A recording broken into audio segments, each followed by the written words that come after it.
ক্যানাডায় এক নতুন দিনে স্বাগত জানাই আপনাদের সকলকে আমার চ্যানেলে। ক্যানাডায় এসে এই প্রথম যাচ্ছি কোথাও বেড়াতে, আর ব্লগটা কেমন লাগলো সেটা জানাবেন কমেন্টে। 2 কাপ চায়ের সাথে আজকের গল্পটা শুরু করছি।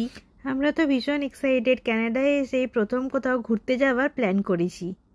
মনি ঘুম থেকে উঠে পড়েছে, আর উঠেইও আমাকে ওর হাসি মুখটা দেখাচ্ছে। সকাল সকাল ওর হাসি মুখটা দেখলে আমার দিনটা ভালো যায়। এবার চলুন কিচেনে গিয়ে তাড়াতাড়ি করে লাঞ্চটা বানাই। কিচেনে গিয়ে কী রান্না করব সেটা ভাবতে ভাবতেই কিছুটা সময় কাটিয়ে ফেললাম। তারপরে ভাবলাম আজকে ফ্রায়েড রাইস আর চিলি পনির বানাবো। যখন কোথাও ঘুরতে যাচ্ছি তখন একটু ভালো খাওয়াটাও হওয়া উচিত, তাই না? এই দেশে তো এখনও আমাদের কাছে সব কিছু নতুন, তাই বাইরে কোথায় কি খাবার দাবার পাবো সেটা আগে থেকে বলা মুশকিল। সেই জন্যই ভাবলাম আজকে বাড়িতেই কিছু ভালো রান্না করি, আর এটাই আজকে আমাদের লাঞ্চ ছিল। মনিকে আজকে ফ্রুটসে কলা দিয়েছিলাম, ও কলা হাতে ঘুরে বেড়াচ্ছে গোটা ঘর, আর বেড়াতে যাবে বলে কত খুশি হয়েছে দেখুন। তারপরে একটু রেস্ট নিয়ে আমরা বেরিয়ে পড়লাম। আজকে ওয়েদারটা বেশ ভালো, বাইরে একদম ঝলমলে রোদ রয়েছে দেখুন। যেতে যেতে আপনাদের ক্যানাডার রাস্তার ভিউটা একটু দেখাই। কন্ডো থেকে বেরিয়ে এই ওয়াটারফলের পাশের রাস্তাটাই আমি নিয়ে থাকি। কি সুন্দর এখানে ফুলগুলো ফুটে আছে দেখুন। এখানে রাস্তায় প্রচুর গাড়ি চলাচল করে, তবে একটা ভালো দিক হলো এখানে সবাই গাড়ি একটা স্পিড মেনটেন করে চালায়, আর রাস্তায় হর্নের আওয়াজ বলতে গেলে একদমই শুনতে পাওয়া যায় না। টরন্টোতে আমরা যেই এরিয়াটায় থাকি সেটা হচ্ছে টাউন সেন্টার, চারিপাশটা ভীষণ সুন্দরভাবে সাজানো গোছানো। এখন আমরা স্টপ বাটনটা প্রেস করে ওয়েট করছি, সিগন্যাল দিলে তবে আমরা রোডটা ক্রস করতে পারবো। এই জায়গাটায় চারিদিকেই রয়েছে বড় বড় high rise building, bus station, metro station, shopping mall এবং বাচ্চাদের প্লে এরিয়া। মনিকে আমি বিকেলের দিকে এই পার্কটাতেই নিয়ে আসি। আমরা আজকে রোগ ন্যাশনাল আরবান পার্কে চলে এসেছি। এই জায়গাটা ওন্টারিও প্রভিন্সে গ্রেটার টরন্টো এরিয়ার মধ্যে পড়ে। উইকেন্ডে টাইম স্পেন্ড করার জন্যে পারফেক্ট প্লেস। একদম মনে হচ্ছে আমরা জঙ্গলের মধ্যে দিয়ে হাঁটছি। বৃষ্টি শুরু হয়ে গেছে হালকা হালকা, 10 মিনিট মতন হাঁটতে হবে এখান থেকে আরো।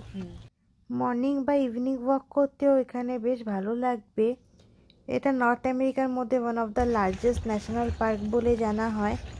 বেশ গা ছমছমের পরিবেশ, আশেপাশে জঙ্গল থেকে মাঝে মধ্যে ব্ল্যাক বিয়ারেরও দেখা মেলে এখানে। রোগ রিভারের ঠিক পাশেই রয়েছে রোগ ভ্যালি, আর রোগ রিভারের জলটা গিয়ে লেক অন্টারিওতে মিশছে। আর এই নদীর চারিপাশে রয়েছে ফরেস্ট এরিয়া, কেউ চাইলে এই ফরেস্টের রাস্তা ধরে ট্রেলও করতে পারে। আর এটা হচ্ছে গাড়ির পার্কিং এরিয়া, এখানে গাড়ি পার্ক করে তারপরে বিচের দিকে যেতে হবে। ভীষণ শান্তশিষ্ট পরিবেশ, হাতে গুনে কয়েকটা গাড়ি পার্কিং করা রয়েছে। এখানে 2-1টা ফ্যামিলি দেখলাম ফিশিং করছে। ফ্যামিলি বা ফ্রেন্ডসদের সঙ্গে এখানে বসে মাছ ধরতে বেশ ভালোই লাগবে। এখানে আসার সময় কোনো দোকানপাট বাজার কিছুই দেখলাম না, কোনো রেস্টুরেন্ট বা ক্যাফে সেরকমটাও কিছু দেখতে পেলাম না। ভাগ্যিস বাড়ি থেকে খাওয়া দাওয়া করে এসছিলাম, না হলে এখানে কোনো খাবার দাবার পেতাম না। তবে এখান থেকে ভিউটা দেখুন, অসাধারণ লাগছে দেখতে। আমি পুরো ক্যামেরাটা ঘুরিয়ে আপনাদের দেখাচ্ছি ভিউটা। আর এই যে ব্রিজটা দেখতে পাচ্ছেন, গো ট্রেন যাওয়ার জন্য এই ব্রিজটা করা হয়েছে। আর এখানে বাবার আর মেয়ে কয়েকটা ফটো তুলে দিচ্ছি। এত সুন্দর একটা জায়গা, ফটো না তুললে হয় বলুন? এগুলোই তো মেমোরি থাকবে। আর মনে দেখুন অবাক হয়ে চারিপাশটা দেখছে আর মিশিমিশি হাসছে। এত ফাঁকা ফাঁকা জায়গাটা দেখে ভাবছি সন্ধে হওয়ার আগে বাড়ি ফিরতে হবে এখান থেকে। তবে একদম লোকজন নেই সেরকমটা না, তবে আমাদের দেশে যেরকম ভিড় হয় কোনো ট্যুরিস্ট প্লেসে, সেইটা দেখতে পাচ্ছি না এখানে। এগিয়ে চললাম বিচের দিকে। এই বিচটার নাম হচ্ছে রোগ বিচ। আর একটু সামনে গিয়ে আপনাদের লেক অন্টারিওটা ভালো করে দেখাবো। এই রোগ রিভারের জলটাই গিয়ে লেক অন্টারিওতে মিশছে, একটু সামনে গেলেই দেখতে পাবেন সেটা। এই বালির মধ্যে আর স্ট্রলারটা ঠেলা যাচ্ছে না, তাই স্ট্রলারটাকে একদিকে রেখে আমরা লেকের দিকটায় এগিয়ে যাচ্ছি। তবে এখানে একটা নিশ্চিন্ত, কেউ কারোর জিনিস ধরে না। আর ওইদিকে দেখুন লেক অন্টারিও জলটা একদম নীল, আর ঠিক মনে হচ্ছে সমুদ্রের কাছে চলে এসেছি। আর এদিকে মনি বাবার কোলে কোলে ঘুরে বেড়াতে বেশ মজাই পাচ্ছে। আমরা যখন এলাম তখন অল্প অল্প বৃষ্টি হচ্ছিল, তবে এখন সেটা বন্ধ হয়েছে। আর এদিকে দেখুন ক্যানাডায় প্রথম গো ট্রেন দেখতে পেলাম। ট্রেনটা দেখে ভাবছিলাম কবে যে উঠবো এই ট্রেনটায়, তবে শুনেছি গো ট্রেনে করে নায়াগ্রা ফলস যাওয়া যায়। ট্রেনটা মোটামুটি ভালোই স্পিডে গেল। আর এখানে আমি আর মনি অনেক কটা রিলসের শ্যুটিং করছিলাম। আর আপনারা যদি আমাদের এই রিলসগুলো দেখতে চান তাহলে আমি ডেসক্রিপশন বক্সে ইনস্টাগ্রাম আইডিটা দিয়ে দেবো, ওখান থেকে দেখে নিতে পারবেন। রিলসের শ্যুটিংয়ের সাথে সাথে আমরা অনেক মজাও করছিলাম, আর মনিও ভীষণ এনজয় করছে। আর এখানে এসে দেখলাম অনেকেই ফ্যামিলি বা ফ্রেন্ডসদের সঙ্গে এসে এখানে ক্যাম্পিং করছে।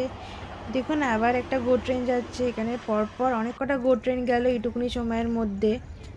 এখানে উইকেন্ডে লোকজন এরকমভাবে এনজয় করে, কেউ ক্যাম্পিং করে আবার কেউ এদিকে বারবিকিউ পার্টি করছে। তো যাই হোক, আমরা এখানে একদম লেক ওন্টারিওর সামনে চলে এসেছি। অল্প অল্প ঢেউ রয়েছে জলে, আর এখান থেকে পুরো 360 ডিগ্রি ভিউটা আপনাদের দেখাচ্ছি। বিকেল হয়ে গেছে আর একদম পরিষ্কার নীল জল দেখুন। এখানে অল্প অল্প ঢেউও রয়েছে। নেক্সট প্রেগনেন্সির জন্যে মনিকে যে বেশিক্ষণ কোলে নিতে পারি না বা ওকে আগের মতন কোলে নিই না সেরকমটা একদমই নয়। ওকে যেমন আগে কোলে করে রাখতাম বা ওকে নিয়ে নিয়ে ঘুরতাম, ঠিক সেইভাবে এখনও করি। তবে এই পার থেকে লেক ওন্টারিওর এন্ডটা কিছু দেখা যায় না, ঠিক যেমন সমুদ্রের এন্ড বোঝা যায় না, ওই একই রকম। এখানে সামারে বলতে গেলে যে যা নিজেরা গাড়ি নিয়ে সব জিনিসপত্র লোড করে খাবার দাবার সব কিছু গাড়িতে নিয়ে এরকম ক্যাম্পিং করতে বেরিয়ে পড়ে। যেহেতু এখানে উইন্টারে সেরকমভাবে লোকজন বেরোতে পারে না, প্রচুর স্নোফল হয়, তাই জন্য এখানে সামারে সবাই এনজয় করে। উইকেন্ডে বলতে গেলে কেউই বাড়িতে থাকে না। সন্ধ্যা হয়ে আসছে, এবার আর বেশিক্ষণ এখানে থাকবো না, আস্তে আস্তে বাড়ির দিকে রওনা দেব। এখানে বিকেলবেলাটা এরকম নিরিবিলি পরিবেশে কিছুক্ষণ সময় কাটাতে বেশ ভালোই লাগলো। ওইদিকে ফরেস্টের দিকটা দেখুন অন্ধকার নেমে এসছে, আর এখানটা তো ভ্যালি। রাস্তাটা একবার দেখুন, এখানে স্ট্রলার তুলতে খুব অসুবিধা হলো। এরপর মেন রোডে এসে তারপরে বাস পেলাম।